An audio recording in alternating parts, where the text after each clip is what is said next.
Assalamualaikum warahmatullahi wabarakatuh. Halo semuanya, apa kabar kalian hari ini? Baiklah, saya dari kelompok 8 akan menjelaskan materi planaritas untuk memenuhi tugas mata kuliah teori graf. Nah, sebelum itu ada baiknya saya memperkenalkan anggota kelompok saya. Yang pertama, Mulia Sarti Apriani dengan NPMA 1C02003.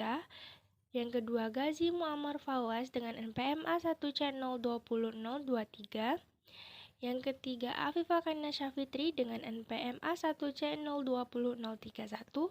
Dan yang keempat, Rizky Rahmawati dengan NPMA 1C020035. Baiklah, materi yang pertama itu adalah graf planar. Graf planar adalah graf yang dapat digambarkan pada bidang datar dengan sisi-sisi tidak saling memotong atau bersilang.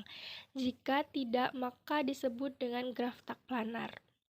Graf yang terlihat sisi-sisinya saling berpotongan sebenarnya dapat digambarkan kembali dengan cara berbeda yang sisi-sisinya tidak saling berpotongan.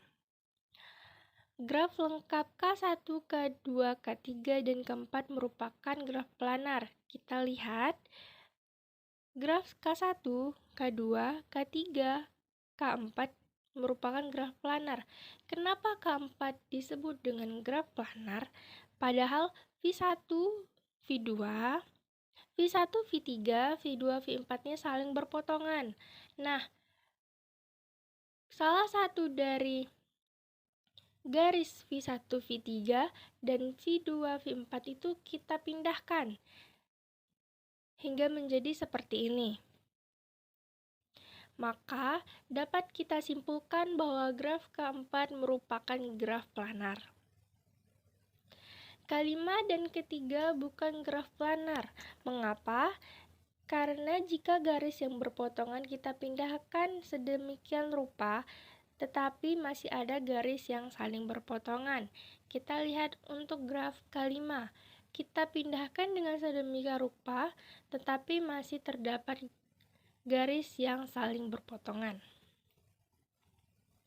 Bagaimana mengetahui sebuah graf planar?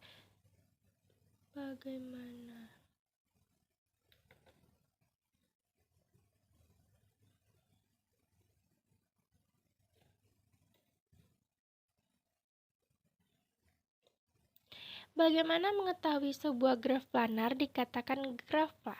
Bagaimana mengetahui sebuah graf dikatakan graf planar? Untuk mengetahui keplanaran suatu graf, kita harus memahami dua teorema, yaitu teorema kurva Jordan dan teorema Kuratowski. Yang pertama adalah teorema kurva Jordan. Jika J adalah kurva Jordan pada bidang, maka bagian dari bidang yang tertutup oleh J disebut interior J, atau kita lambangkan dengan in J. Dikecualikan untuk in J, titik-titik yang benar-benar berada di J. Sedemikian pula bagian dari bidang yang terletak di luar J, kita lambangkan dengan XJ. Berikut adalah contoh dari kurva Jordan dan bukan kurva Jordan. C1 bukan kurva Jordan karena sisi yang berpotongan. Terdapat sisi yang berpotongan. C2 juga bukan merupakan Jordan karena titik asal dan titik temunya terputus. Dan C3 merupakan kurva Jordan karena sisi-sisi tidak ada yang berpotongan dan titik asal dengan titik akhirnya bertemu. Sebuah kurva Jordan pada bidang adalah kurva kontinu yang tidak memotong dirinya sendiri dengan asal dan akhirnya bertemu. Perhatikan contoh berikut. Teorema Jordan dapat digunakan untuk menunjukkan suatu graf bukan graf planar. Kita lihat pada graf J, V1 dan V4 digambarkan dalam circle C. V2 dan V5 digambarkan pada circle C. Circle C terdiri dari V1, V2, V3, V4, V5, V6, dan kembali ke V1.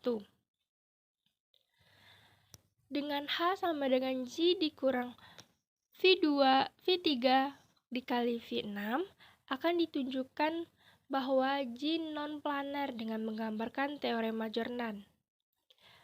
Pada graf H merupakan circle C1 yang terdiri dari V2, V5, V4, V1 dan kembali ke V2. Perhatikan V6 pada interior circle C dan perhatikan juga V3 yang berada di exterior circle C. Apabila V3 dan V6 dihubungkan, maka akan memotong circle C1. Karena sisi yang menghubungkan V3 dan V5 memotong circle C1, maka G bukan graf planar. Materi kedua adalah graf Kuratowski. Sebuah graf adalah tidak planar jika dan hanya jika ia memuat semua subgraf homomorfis V3,3 atau 3,5. Sifat-sifat Kuratowski yang pertama, kedua graf Kuratowski adalah graf teratur. Yang kedua graf Kuratowski adalah graf tidak planar. Yang ketiga, penghapusan sisi atau simpul dari graf Kuratowski menyebabkan menjadi graf planar. Yang keempat, graf Kuratowski pertama adalah graf tidak planar dengan jumlah simpul minimum, dan graf Kuratowski kedua adalah graf tidak planar dengan jumlah sisi minimum. Kita lihat pada graf A, B, C. Graf Kuratowski yang pertama kita simbolkan dengan K5. K5 termasuk graf lengkap Kuratowski dengan 5 sisi simpul, 1, 2, 3, 4, 5, dan 5 sisi, 1, 2, 3, 4, 5, 6, 7, 8, 9, 10. Sedangkan yang B, graf Kuratowski kedua kita simbolkan dengan K3,3. K3,3 termasuk graf terhubung teratur dengan 6 simpul. 1, 2, 3, 4, 5, 6, dan 9 sisi. Yang C, graf yang isomorfik dengan graf Kuratowski kedua. Graf bidang di bawah memiliki 6 wilayah, termasuk wilayah terluar 1, 2, 3, 4, 5, dan 6. Rumus Euler untuk graf planar jumlah. Jumlah wilayah F pada graf planar dapat dihitung dengan rumus N dikurang E ditambah F sama dengan 2. F sama dengan E dikurang N ditambah dengan 2. N sama dengan jumlah simpul dan E adalah jumlah sisi. Yang B, graf bidang. Graf planar yang telah digambarkan di bidang datar sedemikian rupa sehingga tidak ada dua sisi yang berpotongan disebut graf bidang. Dari grafik di atas, graf A bukan graf bidang, sedangkan graf B dan graf C merupakan graf bidang. Sisi pada graf bidang membagi bidang datar menjadi beberapa wilayah atau region atau muka face. Jumlah wilayah pada graf bidang dapat dihitung dengan mudah.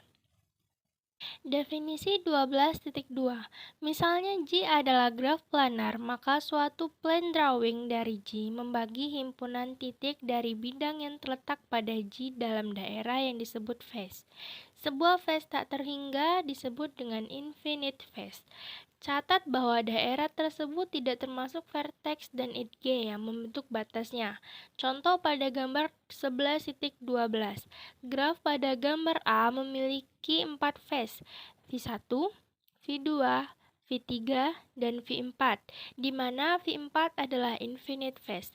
Terdapat penggambaran alternatif lain pada diagram B atau gambar B, di mana face yang memiliki batasan adalah V3 yang menjadi infinite face.